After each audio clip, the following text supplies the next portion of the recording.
Israel. A lot of churches don't have a vision for Israel. When they declared war, a lot of churches, even that morning, didn't mention it in their sermon. Nobody prayed for Israel. And we need to understand that God hasn't done with Israel. Hallelujah. In fact, their hearts have been hardened. They've been blinded for a season so we could enter in. And God has a number in his mind. When that number's complete, when the time of the Gentiles is complete, when that number that the Lord has in his mind, in his heart, is complete, then their eyes will be open and will be raptured. But a lot of people are ignorant to this. Romans 11:26. So all Israel shall be saved as it is written. You know, there it is in black and white. Let's read Psalm 83. Do not keep silent, O God. Do not hold your peace, and do not be still, O God. For behold, your enemies make a tumult, and they who hate you have lifted up their head. They have taken crafty counsel against your people, and consulted together against your sheltered ones. They have said, come, and let us cut them off from being a nation, that the name of Israel may be remembered no more. Is this the day we're in? For they have consulted together with one consent. They form a confederacy against you. The tents of Edom and Ishmaelites, Moab and the Hagarites, Gebal, Ammon and Amalek, Philistia, and inhabitants of Tyre, Assyria, has all joined with them. They have helped the children of Lot. Deal with them as with Midian, as with Sisera, as with Jabin and the brook of Kishon, who perished in Endor, who became as refuse on the earth. Make their nobles like Oreb and like Zeb. Yes, all their princes like Zebah and Zalmunna, who said, let us take for ourselves the pastures of God for a possession.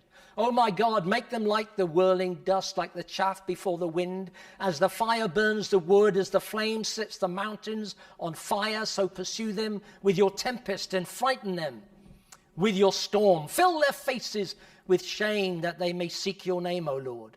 Let them be confounded and dismayed forever. Yes, let them be put to shame and perish, that they may know that you, whose name alone is the Lord, are the most high over all the earth. That's what Nebuchadnezzar said when he was bigging himself up. How wonderful his regime was, and what he owned, and how mighty he was. And God then taught him a big lesson. He went out and ate grass for 7 years. Mike and Helen's dog likes eating grass, but I don't fancy it myself. So stay humble.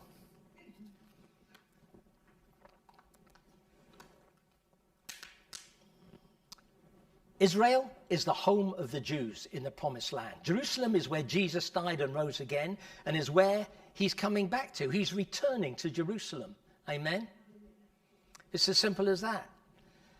You know, which makes Jerusalem our prophetic time clock. Jerusalem is our prophetic time clock. I would say to you that Israel is the navel, not just of the world, but the universe. Every demon is looking at Israel. Satan is looking at Israel. Every angel is looking at Israel. The heavens are looking at Israel. The earth is looking at Israel. That is our prophetic time clock. And if we would understand that, we would understand so much. But so many people don't. That's the trouble. They don't realize that. You see, in Genesis 12:3, there's a blessing and a curse, isn't there? There's a blessing for those who bless Abraham, and a curse for those who curse Abraham. I will bless those who bless you, and I will curse him who curses you. And in you all the families of the earth shall be blessed. Do you notice it says not through you? It doesn't say through you. It says in you. In you. You see, there's a blessing in Israel for the world that the world is ignorant of.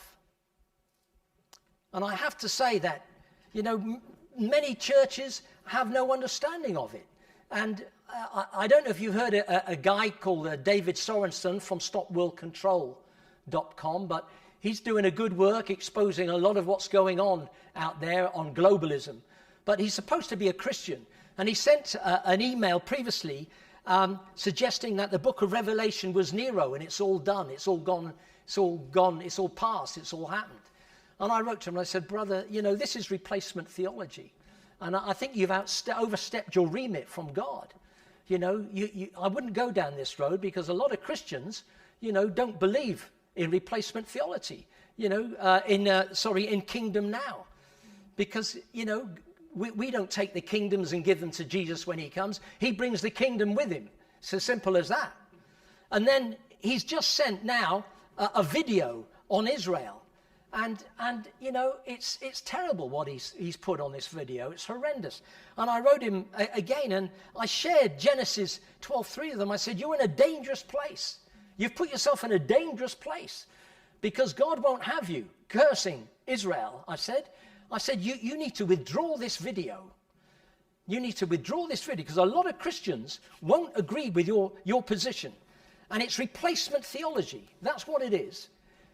It's replacement theology that the church has replaced Israel. But it's a nonsense to suggest that because you'd have to rip Romans 10 and 11 out of your Bible, wouldn't you? Romans 11:26. So all Israel shall be saved as it is written. That's it. That's it. End of story. Who's going to argue with that? It's interesting that the late Michael Parkinson had Cliff Richards as a guest on his talk show and asked him about his Christianity, asked him about his faith. And he said to him, Michael Parkinson said, give me one good reason why I should believe in God. And Cliff Richards replied, Israel. That's it. Israel. There is no other nation that was out of existence for 1,900 years and then came back. No other nation.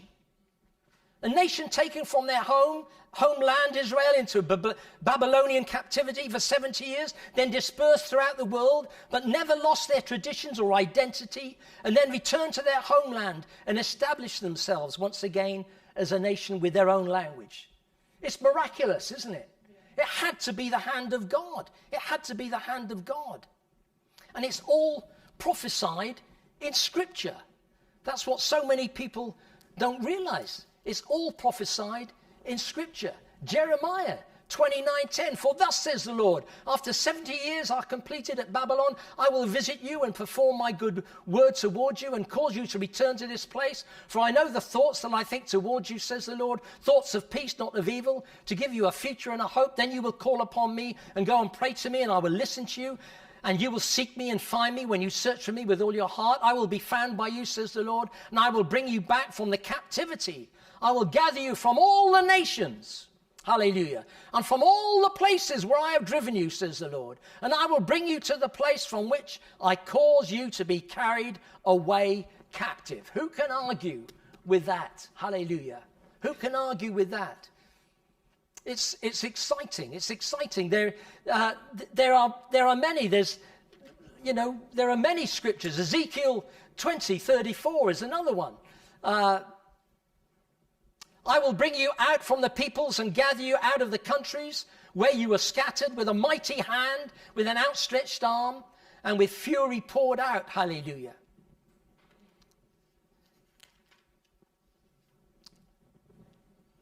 Amos 9:14.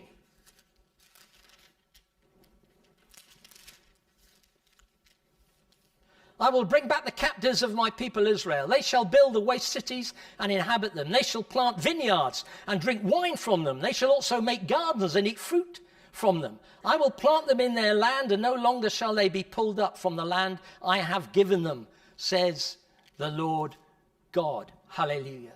The covenant land they've returned to. Hallelujah. Who can argue with that? You know, the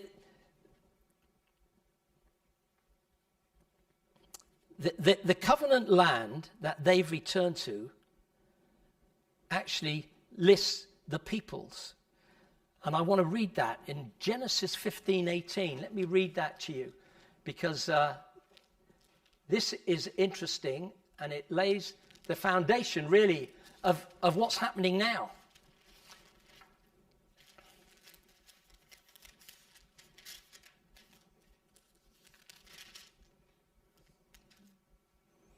On the same day, the Lord made a covenant with Abraham, saying, to your descendants I have given this land, from the river of Egypt to the great river, the river Euphrates. The Kenites, the Kenizzites, the Kadmonites, the Hittites, the Perizzites, the Rephaim, the Amorites, the Canaanites, the Girgashites, and the Jebusites. The Palestinians aren't mentioned there, folks. The Palestinians aren't mentioned there. God said from the river of Egypt to the river Euphrates, on today's map, that would be a third of Saudi Arabia, half of Iraq, 2/3 of Syria, and a quarter of Egypt. It would be 300,000 square miles. Now Israel is just 8,550 square miles. God says in Psalm 89:34, my covenant I will not break nor alter the word that has gone out of my lips. So this land I put to you in its entirety will be restored to Israel one day. This land in its entirety will be restored to Israel one day, probably during God's millennial rule of the earth. But it will be restored to them, no doubt about it. Now, Israel is accused of displacing the Palestinians. And that's a drum the world loves to beat. Amen? It's a drum the world loves to beat. But who are and what are the Palestinians? It's something we have to ask ourselves. I find it strange that no one is complaining or protesting about Canada or America having displaced the native Red Indian. Nobody mentions that, do they? Or the Australians with the indigenous Aborigine, who only in recent weeks, actually, if not days, has been voted out of having a voice in their own parliament once again. Nobody's wrapped in their flag walking the streets protesting about that, are they?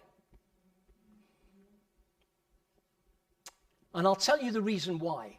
Jesus said in Matthew 24:9, you will be hated by all the nations for my name's sake. You will be hated by all the nations for my name's sake. Jesus was a Jew. I would say that world hatred towards the Jew seems so passionate, it takes on a demonic spiritual dimension, doesn't it? It certainly did with the Nazis. Israel didn't displace the Palestinians. They displaced the spiritual being human hybrids of the Nephilim tribes in the Anakim and the Rephaim. They destroyed them, wiped them out. They didn't displace them. They destroyed them from the promised land, as we prayed earlier. Hallelujah. I have a question for you. How come Golda Meir, born 1898 to 1978, who helped found the State of Israel and served as its fourth prime minister, stated that she was in fact a Palestinian? How could that possibly be? Well, in AD 135, Hadrian, the Roman Empire, the same guy who built Hadrian's Wall here in this country, decided to shame the Jews by renaming Israel after their longtime enemy, the Philistines, and call it Palestina.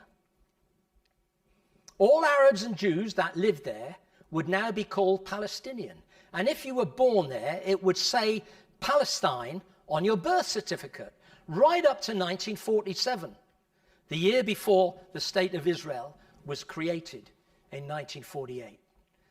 That's how come Golda Meir was a Palestinian, and all who lived there would have been a Palestinian, no matter what your background. The next question is, why is Israel so small? About the size of Wales, but a different shape. Well, Arthur Balfour, also known as Lord Balfour, served as Prime Minister of the United Kingdom from 1902 to 1905. The Balfour Declaration was a public statement made by the British government in 1917 during the First World War, announcing its support for the establishment of a national homeland for the Jewish people in Palestine, then an Ottoman region with a small minority Jewish population, but now, at this time, under British rule. In 1921, the Arab Hussein family objected strongly to this and insisted that they had the lion's share, so to speak. So Churchill, who was a colonial secretary of state at the time, not prime minister yet, without consulting the Zionists and having little knowledge of the land, took a pencil and drew a line down the Jordan River, giving 75% of Palestine to an Arabian prince called Abdullah. The east side of the Jordan could be called Transjordan, and the west side of the Jordan, Israel. At a stroke of a pen, Israel was reduced in size by 2/3. I believe God was none too happy. And I believe it's the reason why we lost our empire. There's always a price, a curse for dividing the land, God's land. The Arab nations surrounding the new state of Israel were fuming.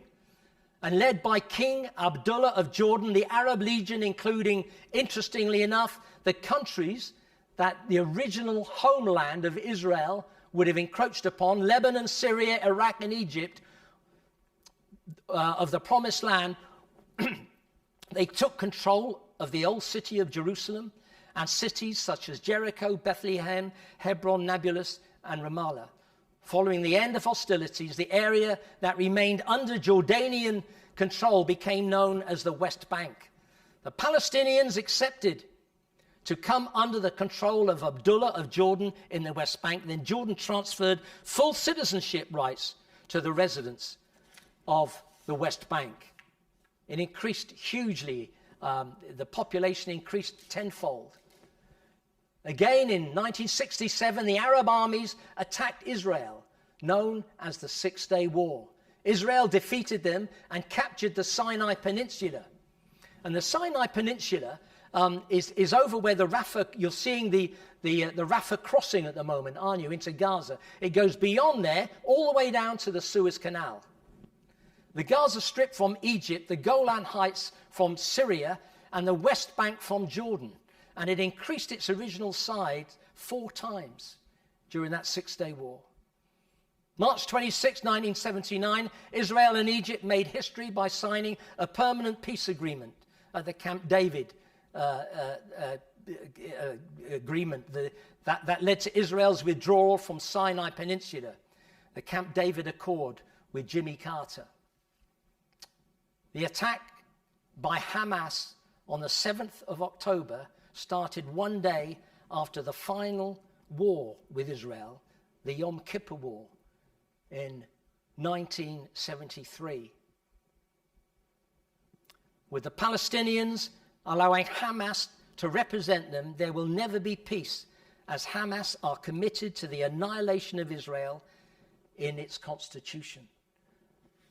That's why the two-center state could never happen. That solution could never happen.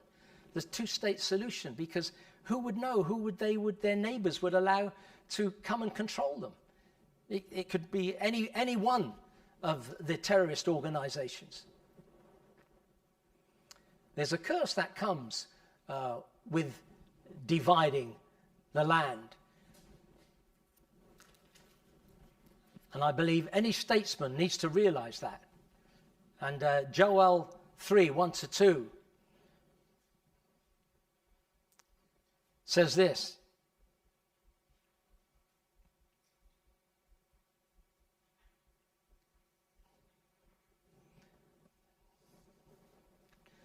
Same old site.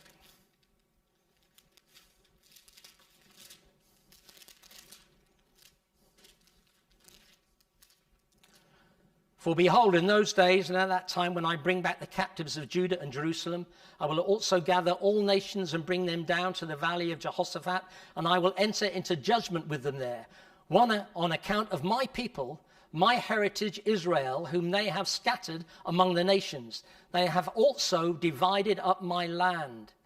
They have cast lots for my people, have given a boy as a payment for a harlot, and sold a girl for wine that they may drink.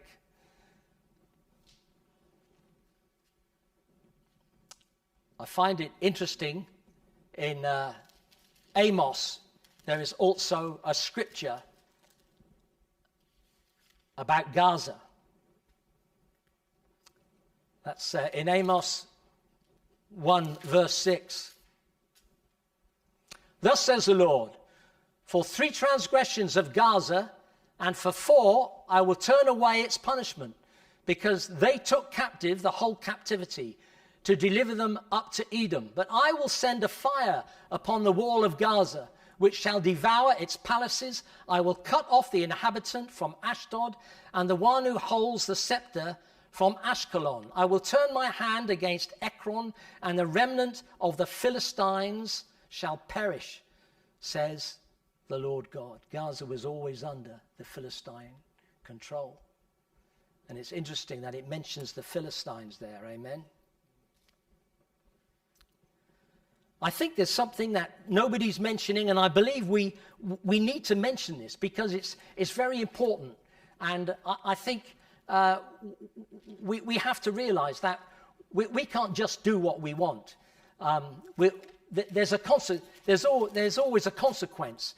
And what happened at the trance festival was horrific.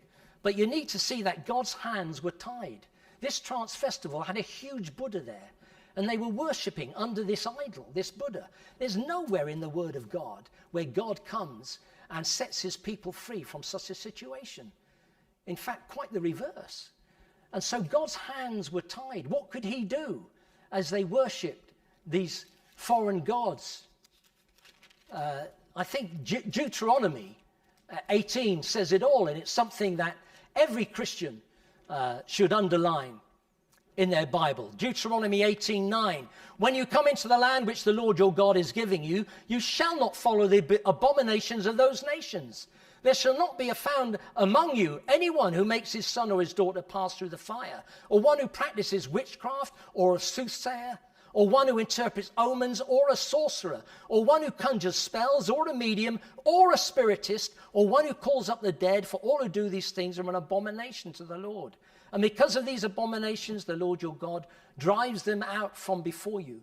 You shall be blameless before the Lord your God. For these nations which you will dispossess, listen to soothsayers and diviners. But as for you, the Lord your God has not appointed such for you.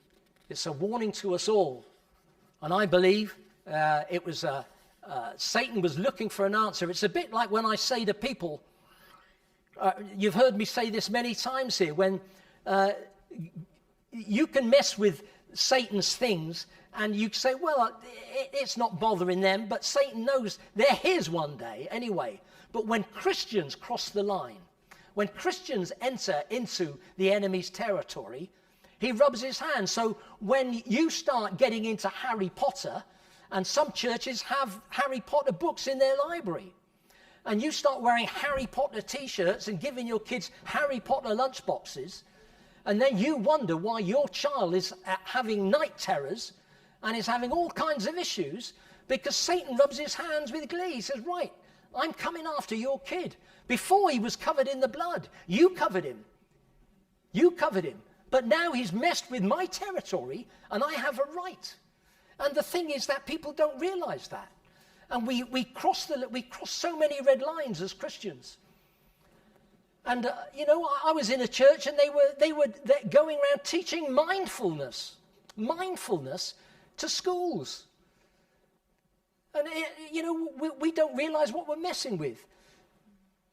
And so there's always a kickback, and I believe there was such a kickback at this festival, and there was nothing God could do, and the enemy rubbed his hands with glee. And it was a living hell. Hamas gave the reason for their barbarism, for profaning their holy site, the Al-Aqsa Mosque, which sits on a site known as Al-Sharif by the Muslims and Temple Mount by the Jews. It's a 35-acre site which also incorporates the Dome of the Rock, where Muslims believe Muhammad ascended to heaven, and the Jews believe it to be where Abraham was poised to sacrifice Isaac. It fell as territory to Israel, won in the Six-Day War, along with East Jerusalem, but the Israelis allowed the site to be administered by the Muslim Trust in order to keep peace. The compound's western wall is the Wailing Wall. It's believed to be the remnant of the Second Temple, where the Jews pray, and remains the world's most contested religious site by the three Abrahamic faiths: Judaism, Christianity, and Islam. I want to read you Obadiah. The Lord revealed this to me today, actually, while I was preparing this message. And it's a book few of us read, I guess, or perhaps even know where it is. But I believe it has something prophetically and profound to say to us in this hour. And it's only a page and a half. But let me read it to you, and then I think we should spend some time in prayer for Israel, don't you? The vision of Obadiah. Thus says the Lord God concerning Edom. We have heard a report from the Lord, and a messenger has been sent among the nations, saying, Arise, and let us rise up against her for battle. Behold, I will make you small among the nations. You shall be greatly despised. The pride of your heart has deceived you. You will dwell in the clefts of the rock, whose habitation is high.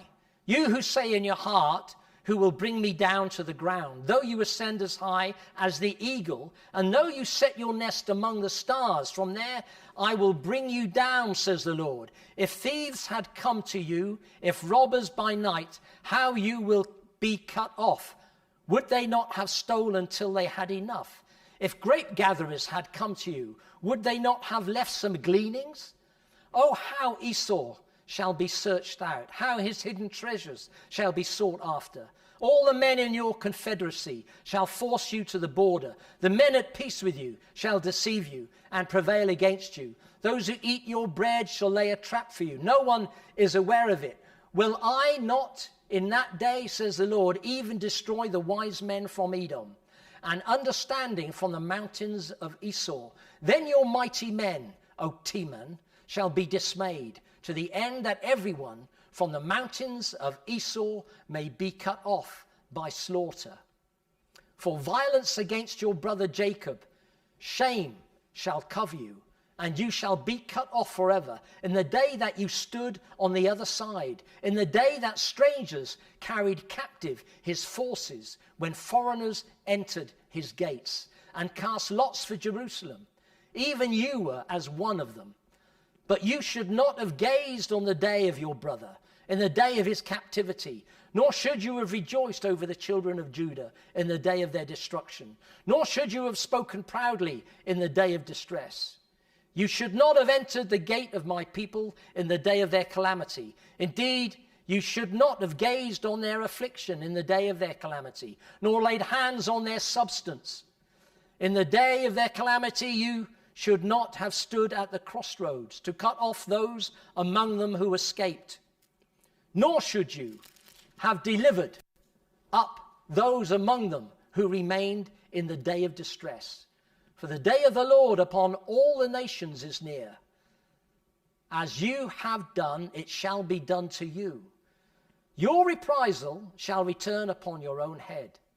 For as you drank on my holy mountain, so shall all the nations drink continually. Yes, they shall drink and swallow, and they shall be as though they had never been. But on Mount Zion there shall be deliverance, and there shall be holiness. The house of Jacob shall possess their possessions. The house of Jacob shall be a fire, and the house of Joseph a flame. But the house of Esau shall be stubble. They shall kindle them and devour them, and no survivor shall remain of the house of Esau, for the Lord has spoken. The south shall possess the mountains of Esau, and the lowland shall possess Philistia. They shall possess the fields of Ephraim and the fields of Samaria. Benjamin shall possess Gilead, and the captives of this host of the children of Israel shall possess the land of the Canaanites. As far as Zarephath, the captives of Jerusalem who are in Sepharad shall possess the cities of the south. Then saviors shall come to Mount Zion to judge the mountains of Esau, and the kingdom shall be the Lord's. Amen. Hallelujah. Father, we do thank you for your word, O God. Father, we do pray tonight for your people Israel, Lord. We pray, O God, your hand to be upon them, Father, the precious blood of Jesus to cover them. We pray, O God, for the captives, Lord, that you send your angelic host to watch over them, to keep them safe from being used as shields, Lord, to keep them safe from being harmed, Father, during this battle, in Jesus' name. We pray that Hamas will be routed, O God, in the name of Jesus, and that you will give the Israeli government the wisdom of Solomon as they go about this, Father, in Jesus' mighty name. Amen.